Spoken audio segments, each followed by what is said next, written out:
te suffit en toi-même. Tu n'as point d'égal, Seigneur. Il n'y a pas quelqu'un qui est comme toi. Il n'y a pas quelqu'un qui mérite ce que toi tu mérites. Il n'y a pas quelqu'un qui mérite la gloire que toi seul tu mérites.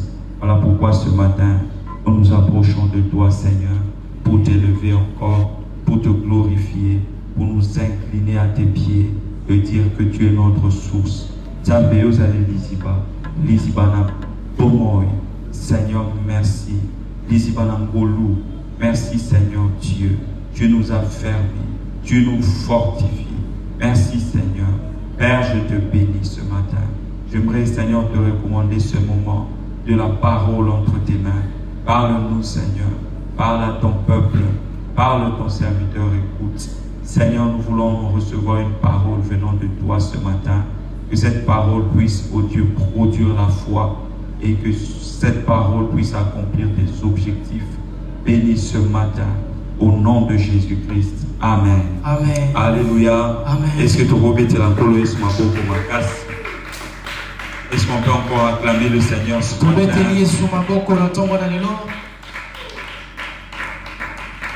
Amen. Amen. Alléluia. Amen. Bienvenue dans la maison de Dieu. Est-ce que vous pouvez m'aider à saluer le voisin? Et voilà, lui souhaiter la bienvenue dans la maison de Dieu. Oui, oui. Amen. Gloire à Dieu. Alors, toujours continuer dans mois du Saint-Esprit. Comme on avait partagé la semaine passée, et l'autre semaine, ça c'est notre 3e semaine. On avait dit que ce mois nous allons nous concentrer sur le Saint-Esprit. Qui est-il et comment il agit? Nous allons aussi parler de notre relation vis-à-vis de lui. Alors, la fois passée, moi personnellement, j'avais partagé sur un thème que je compte continuer ce matin.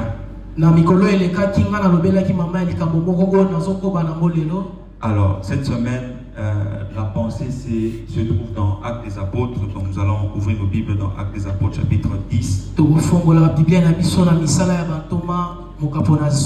À partir du verset 38. Voilà, si vous avez votre Bible, vous pouvez aussi ouvrir, nous allons lire ensemble. Alors, Actes des Apôtres, chapitre 10, 37 à 38, la Bible dit: vous savez sans doute, je suis en train de lire dans la version parole vivante, vous savez sans doute appris, donc vous avez sans doute appris ce qui s'est passé et comment cette bonne nouvelle s'est répandue dans toute la Judée. C'est dans la Galilée que tout a commencé après le temps où Jean appelait les foules à se faire baptiser. Vous savez que Dieu a conféré l'onction messianique à Jésus de Nazareth en le revêtant de son Saint-Esprit et en lui donnant sa puissance. Vous avez entendu comment il a parcouru le pays, allant de lieu en lieu et faisant le bien, guérissant les malades et délivrant tous ceux qui étaient tombés sous la domination du diable. Manifestement, Dieu était avec lui et agissait par son intermédiaire. Dans la version Louis II, on dit: vous savez, vous pouvez interpréter, vous savez comment Dieu a oint du Saint-Esprit et de force Jésus-Christ de Nazareth, qui allait de lieu en lieu, faisant du bien, guérissant les malades et délivrant ceux qui étaient sous l'emprise de l'ennemi. Car Dieu était avec lui. Alors la pensée c'est que lorsque Jésus a commencé à travailler, la Bible dit que Jésus parcourait le pays. Et partout où il allait, il faisait du bien. Il accomplissait de bonnes choses. Il bénissait le peuple. Et cela était fait sous la puissance du Saint-Esprit. Ici, c'est Pierre qui est en train de parler dans la maison de Corneille. On avait invité Pierre pour qu'il aille chez Corneille, pour qu'il aille partager avec eux la parole de Dieu. Alors lorsqu'il a commencé à parler, alors c'est là qu'il a commencé à expliquer comment Jésus a travaillé. Vous savez comment Dieu a oint du Saint-Esprit et de force. Il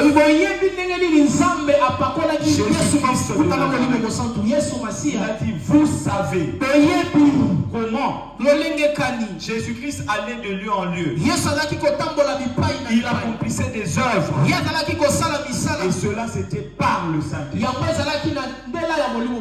Alors ces choses, l'apôtre Pierre est en train d'en parler pour nous montrer que le résultat, l'impact qu'il y a eu dans le ministère de Jésus-Christ, c'était par la puissance du Saint-Esprit.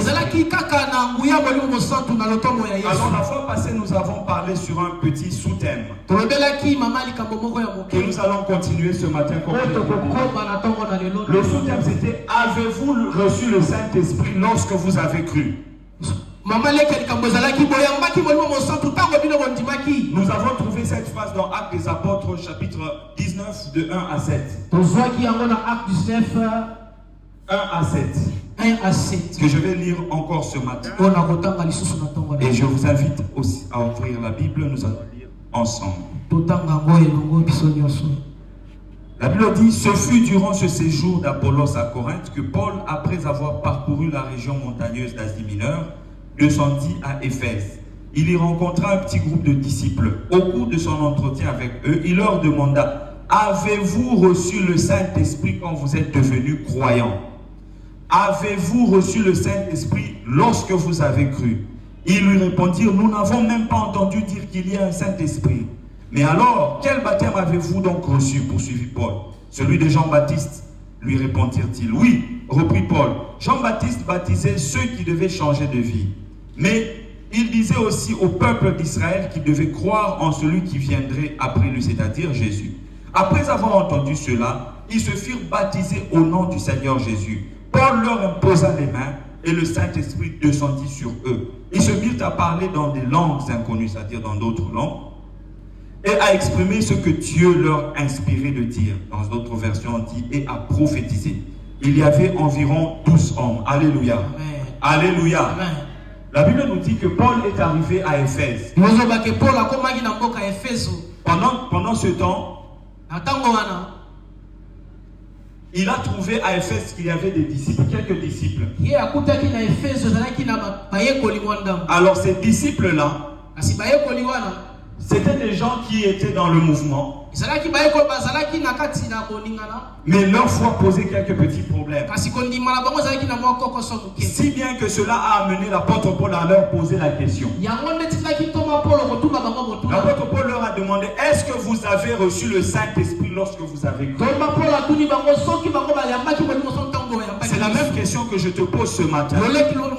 As-tu reçu le Saint-Esprit? Normalement, lorsqu'on regarde bien ce texte, on peut se dire: cette question n'a pas sa raison d'être. Cette question n'a pas sa raison d'être parce que quand on croit, on est censé recevoir le Saint-Esprit. Pourquoi l'apôtre Paul pose une telle question? J'ai envie de demander à Paul: Paul, mais pourquoi tu poses cette question?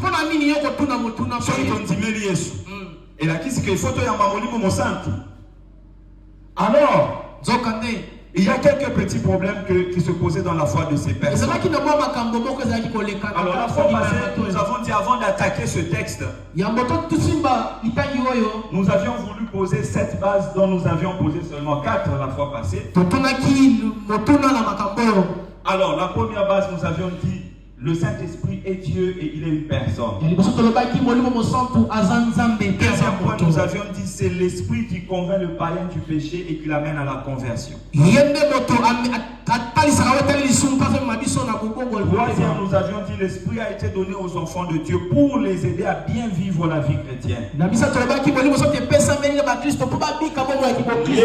a été donné aux chrétiens pour qu'ils puissent vivre la vie chrétienne, pour avoir la force de manifester la vie de Jésus. C'est ce que la Bible nous dit dans Galates chapitre 5 à partir du verset 22. La Bible nous parle du fruit de l'esprit. Le fruit de l'esprit, en fait, c'est le caractère de Jésus-Christ que nous manifestons à travers l'œuvre du Saint-Esprit en nous. Ce fruit de l'esprit, nous n'avons pas les capacités de les manifester sans le Saint-Esprit. Nous avions dit que dans l'ancienne alliance, il y avait la loi. Et on n'arrivait pas à obéir à Dieu. C'est pour cette raison-là que Dieu a décidé d'envoyer le Saint-Esprit afin que le Saint-Esprit puisse vivre en nous pour nous aider à vivre cette vie chrétienne. En d'autres termes, sans l'action du Saint-Esprit, sans l'aide du Saint-Esprit, il n'y a pas église, il n'y a pas vie chrétienne, il n'y a pas sanctification, il n'y a pas la puissance de Dieu, on ne peut pas chasser les démons, il n'y a pas toutes ces choses-là sans le Saint-Esprit. 5.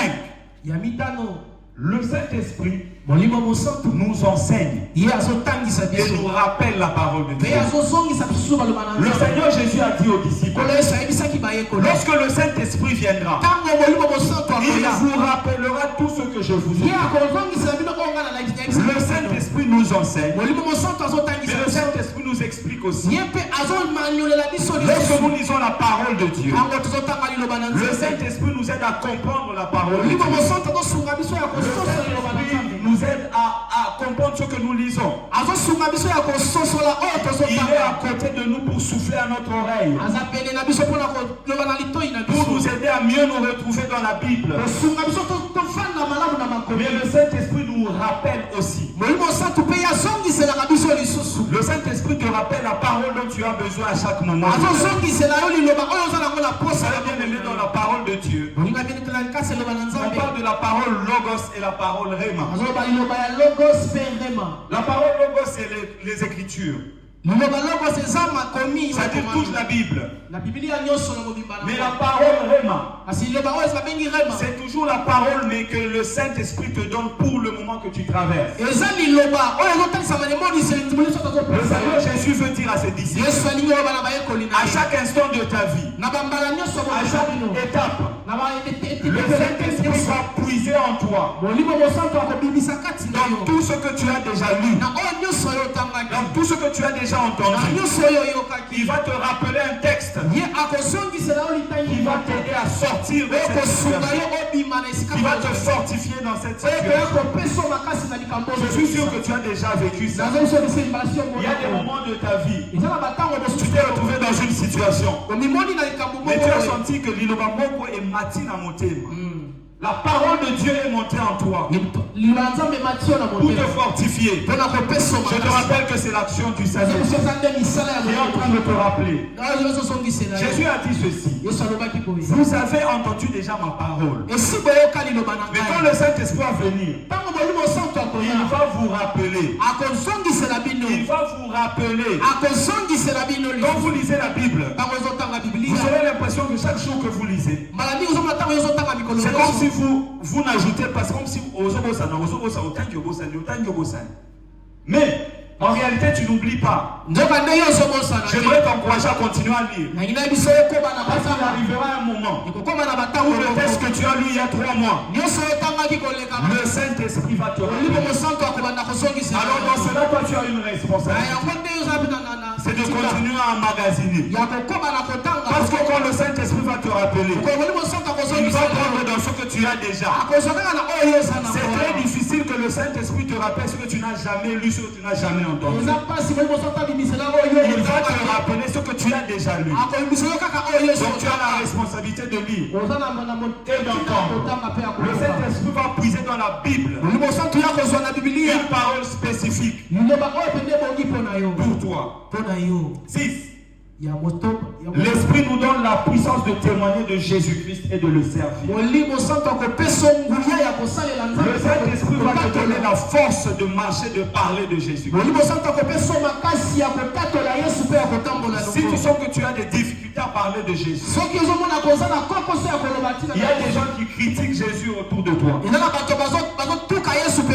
a des gens qui parlent en mal des pasteurs, qui parlent en mal de toi, de ta foi, de tout ceci, de cela. Mais tu sens que tu n'as pas vraiment beaucoup de force pour les affronter. Tu as besoin de l'Esprit de Dieu. J'aimerais t'assurer que ce n'est pas toi qui vas faire ça. C'est l'Esprit de Dieu en toi. Jésus a dit à ses disciples, ne soyez pas pressés d'aller. N'allez pas. Et restez d'abord jusqu'à ce que vous soyez revêtus de la puissance d'en haut. Il y a dans Actes des Apôtres chapitre 1 verset 8. Vous recevez une puissance lorsque le Saint-Esprit viendra sur vous. Vous deviendrez mes témoins. Et le mot témoin là-bas veut dire martyr. C'est quelqu'un qui est capable de mourir pour Jésus. Il est capable de défendre sa foi jusque même s'il faut mourir, il peut mourir. Ça, c'est ce que le Saint-Esprit peut faire. Bien-aimé, ce matin, j'aimerais te rappeler que le Saint-Esprit peut faire un travail extraordinaire dans ta vie. Les gens vont s'étonner. Lorsque le Saint-Esprit te remplit, les gens vont s'étonner. Même à la maison, on va s'étonner. Comment cette personne qui a toujours été molle, cette personne qui a toujours été un pied dedans, un pied dehors, mais elle est devenue tellement zélée pour Dieu. Il est devenu tellement enflammé pour Dieu. C'est le travail du Saint-Esprit. Et je prie que le Saint-Esprit le fasse pendant ce mois du Saint-Esprit. Je prie que Dieu répande son esprit. Que la flamme de Dieu nous affecte tellement que nous puissions nous tenir debout et parler de Jésus et défendre Jésus. Si on sent que Jésus revient bientôt, si on ne peut pas enchaîner, on peut encore craindre Dieu, on peut encore marcher dans la sanctification. Nous sommes enfants de Dieu, nous appartenons à Jésus. Ça, c'est le travail du Saint-Esprit. 7. Le Saint-Esprit est appelé par Jésus le consolateur. C'est ce que nous trouvons dans Jean chapitre 14 verset 16 et dans Jean chapitre 16 verset 26. Jésus a dit, je vais vous envoyer le consolateur. Et le mot consolateur là, c'est un mot qui a plusieurs facettes. Lorsqu'on le traduit dans notre français par consolateur, dans d'autres versions on parle de paraclet. Le paraclet, c'est quelqu'un qui est censé être avec nous. Il est censé demeurer avec nous. Ça veut dire qu'il ne part pas, il ne revient pas. Il demeure avec toi. Et il est censé être ton avocat. Ça veut dire que tout ce que je vais citer est dans le paraclet. Il est ton avocat. Il est ton défenseur. Il est ton aide. Il est ton assistant. Il est ton conseiller. Il est ton protecteur. Il est ton consolateur. Il est ton conducteur. Il est ton allié. Il est ton intercesseur. Et il est ton soutien. Est-ce qu'on peut acclamer pour le Saint-Esprit? Oui, tu peux acclamer pour le Saint-Esprit. Le Saint-Esprit est à côté de toi pour faire ce travail. Il est là pour t'aider. J'aimerais que tu puisses être être assuré ce matin. Que tu n'es pas seul. Tu ne marches pas seul.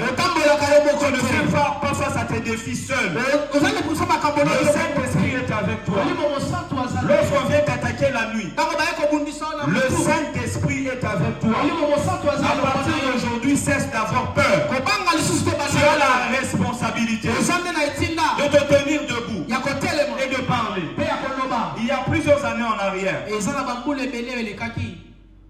on priait dans une église. Quelque part. Alors, il y a un monsieur qui était dans les sciences occultes. Alors, il est venu habiter à l'église.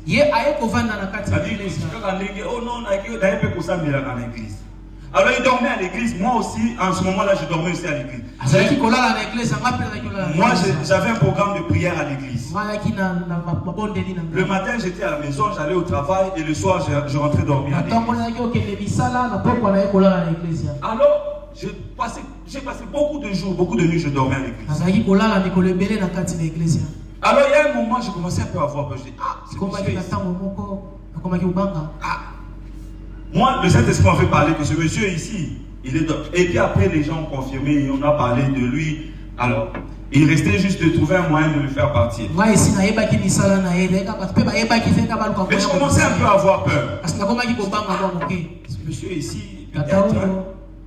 Mais après, le Saint-Esprit m'a parlé. Il y a une parole qui est montée en moi. La Bible dit, nous n'avons pas reçu un esprit de servitude pour être encore dans la peur. C'est-à-dire que tu n'as pas reçu un esprit de servitude pour être dans la peur. En fait, l'esprit de servitude, c'est comme l'esprit d'esclavage. Oui, tu n'as pas reçu un esprit de servitude pour être dans la peur. C'est un texte qui est dans Romains. Mais nous avons reçu l'esprit d'adoption par lequel nous crions Abba Père. Nous avons reçu l'esprit de Dieu. Et l'esprit de Dieu en nous, ce n'est pas l'esprit de peur. Et à partir de ce jour-là, c'était fini. C'était fini. J'ai été assuré. Je savais que ça vient le jour, que ça vient la nuit. Celui qui va fuir, moi je ne vais pas fuir. Bien-aimé, j'aimerais t'assurer ce matin.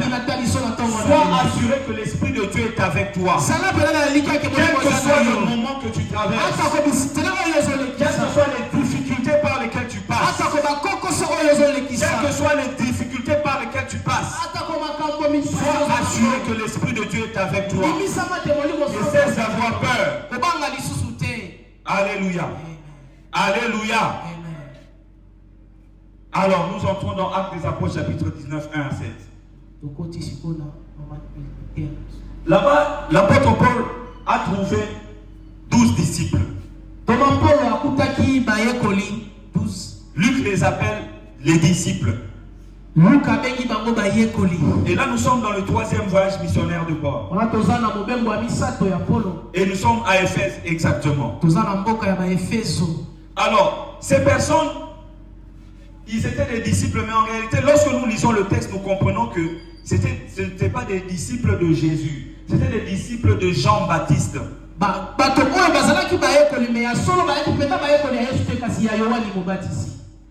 Pourquoi je dis ça?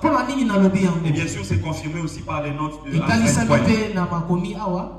Alors, pourquoi je dis que c'était des disciples de Jean-Baptiste? Parce que c'était des disciples c'était des gens qui avaient été baptisés par le baptême de Jean-Baptiste. Mais ils n'avaient pas reçu le baptême que les disciples de Jésus donnaient. Alors lorsque l'apôtre Paul les rencontre, il trouve que dans leur manière de vivre la vie chrétienne, il y avait des petits soucis. Il y avait des petits soucis. Alors l'apôtre Paul fait un check-up. Il vérifie. Il leur pose quelques questions. Et il découvre qu'ils avaient des problèmes. Ils n'avaient pas reçu le bon baptême.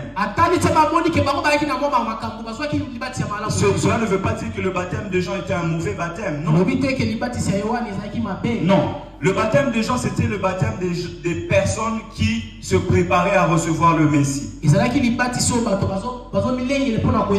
gens qui se répentaient pour se préparer à accueillir le Messie. Mais alors que le Messie était déjà arrivé, on donnait un nouveau baptême. Jésus-Christ et ses disciples, il avait ordonné à ses disciples de baptiser au nom du Père, du Fils et du Saint-Esprit. Mais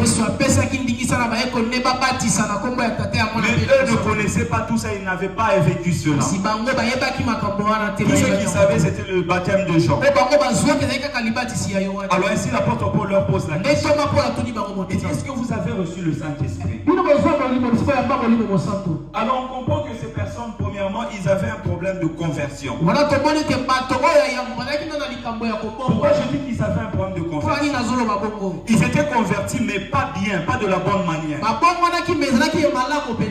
Ils étaient dans le mouvement, mais ils avaient encore quelques petits problèmes. Bien aimé, les petits problèmes là, il faut les régler. Il faut les résoudre. Il ne faut pas rester dans les à peu près. Il faut être dans la vérité de l'évangile. Et il faut pratiquer tout l'évangile. La Bible dit ceci. Dans Marc chapitre 16 verset 16. Que quand les gens vont croire et qu'ils vont être baptisés, c'est alors qu'ils vont être sauvés. Mais eux, ils avaient été baptisés seulement du baptême de Jean. Alors c'est pour cette raison-là que l'apôtre Paul a décidé. Il a dit, je vais vous baptiser aussi par le baptême de Jésus.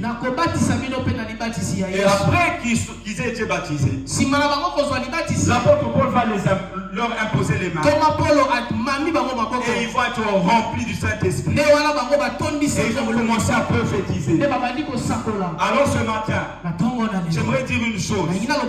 C'est que le processus normal de la nouvelle naissance, tel que présenté par la Bible, il y a premièrement la repentance, la foi en Jésus-Christ. Quand je parle de la repentance, c'est que tu prends conscience de l'état du pécheur. Tu te détournes du péché et tu mets la foi en Jésus-Christ. Ça veut dire que tu crois que Jésus-Christ c'est lui qui peut te sauver de ces péchés-là et te rendre juste devant Dieu. Ensuite tu reçois le baptême d'eau. Et ensuite tu reçois le baptême du Saint-Esprit. Alors, ces éléments mis ensemble constituent une bonne nouvelle naissance. Alors il y a des choses qu'il ne faut pas enlever, qu'il ne faut pas sauter. Alors je ne veux pas aussi dire que ces choses doivent se passer absolument dans l'ordre que je viens de citer. Dieu est souverain et il fait ce qu'il veut. Mais on doit se rassurer qu'on a tous ces éléments-là. Tu dois te repentir. Tu dois croire en Jésus-Christ comme ton Sauveur et Seigneur. Tu dois être baptisé d'eau. Parce que c'est l'ordonnance de Jésus. Et tu dois recevoir le Saint-Esprit. Et tu dois être aussi baptisé du Saint-Esprit. Je suis sûr qu'au fur et à mesure qu'on évolue, les orateurs viendront encore parler de cela. Alors, deuxième problème que ces disciples avaient, c'était l'ignorance. Ils ne savaient pas. Ils disent à Pierre, on ne sait même pas s'il y a un Saint-Esprit. Imaginez-vous le niveau où ils étaient. Ils ne savaient même pas. Bien-aimé, l'ignorance empêche l'expérience. L'ignorance bloque l'expérience. Si tu ne sais pas, tu auras du mal à expérimenter. C'est pour cette raison-là ce matin, j'aimerais t'appeler à savoir que tu dois recevoir le Saint-Esprit.